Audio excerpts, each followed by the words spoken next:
ഇന്ന് നമ്മൾ പഠിക്കുന്നത് സ്വാദാണ്. സ്വാദിന്റെ ഉച്ചാരണക്കുറവ് പഠിക്കേണ്ട വിഷയമാണ്. അതിലേക്കൊന്നും ഇപ്പോൾ കടക്കുന്നില്ല. നമ്മുടെ വിഷയം അക്ഷരത്തിന്റെ എഴുതുന്ന രൂപമാണ്. സ്വാദ് വളരെ സിമ്പിളാണ്. സീരിയൽ നമ്മൾ പഠിച്ച ചില ഒരു കാര്യങ്ങളും കൂടി ഇതിലുണ്ട്. അതുകൊണ്ട് വളരെ എളുപ്പമാണ്, ശ്രദ്ധിക്കുക. സാധാരണ നമ്മൾ ഫത്ത്ഹ ധാരണ ഒരക്ഷരത്തിന് മുകളിൽ ഫത്ത്ഹ. ഈ ഫത്ത്ഹ ഇവിടെ നിന്ന് ഇങ്ങോട്ടാണ്. ഇത് നേരെ ഓപ്പോസിറ്റ് അങ്ങോട്ട് വരയ്ക്കുക. ചെരിച്ചതുപോലെ വരയ്ക്കുക, ചെരിച്ച് വരയ്ക്കുക. എന്നിട്ട് താഴെയായിട്ട് വന്നിട്ട് ഒരു ബാഗിൻ്റെ അടിഭാഗം വരച്ചു കൊടുക്കുക. എന്നിട്ട് അടിക്ക് ഒരു നൂലിടുക. ഇതാണ് സ്വാദ്. ഓക്കെ, ഇത്ര സിമ്പിളാണ് സ്വാദ്. വരമ്പല് നമ്മൾ എഴുതാണെങ്കിൽ ഒരു ഫത്ത്ഹ ചരിച്ചു വരക്കുന്നു, ബാഗിൻ്റെ അടിഭാഗം വരക്കുന്നു, കുറച്ചും കണ്ട് കേട്ടിട്ടിട്ട് സ്വാദ് ഉള്ളിട്ടാൽ വാദ്. സീനിൻ്റെ അവിടെ പറഞ്ഞതുപോലെ കൂട്ടി എഴുതാണെങ്കിൽ സ്വബർ എന്ന് എഴുതാണെങ്കിൽ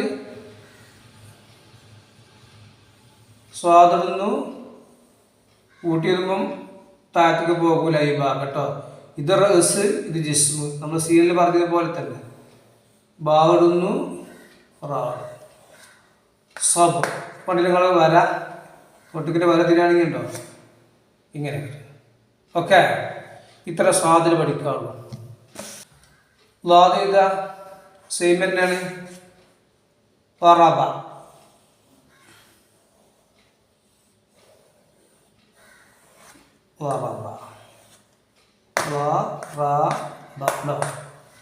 ഇത്ര സമയം ഇത് ശരിക്ക് വ്യക്തമായി പഠിക്കുക. സീന് നമ്മൾ എഴുതിയല്ലോ അല്ലേ? സീന് നമ്മൾ എഴുതി, ഷീന് നമ്മൾ എഴുതി, ഇത് റഹസ്, ഇത് ജിസ്മി എന്നതുപോലെ സാദ്. ഫത്തഹ ചിരിച്ചു വരയ്ക്കുക. എന്നിട്ട് അടിക്ക് വന്നിട്ട് ബാഇൻ്റെ അടിഭാഗം ഇടുക. സ്വാദ് ഒറ്റയ്ക്ക് ഇതാണെങ്കിൽ, ചേർത്ത് ഇതാണെങ്കിൽ നമ്മൾ ചേർത്തിങ്ങാണ് പോകും. മനസ്സിലായില്ലേ? ഇതാണ് ഇത്രയുള്ളൂ. സ്വാദ്.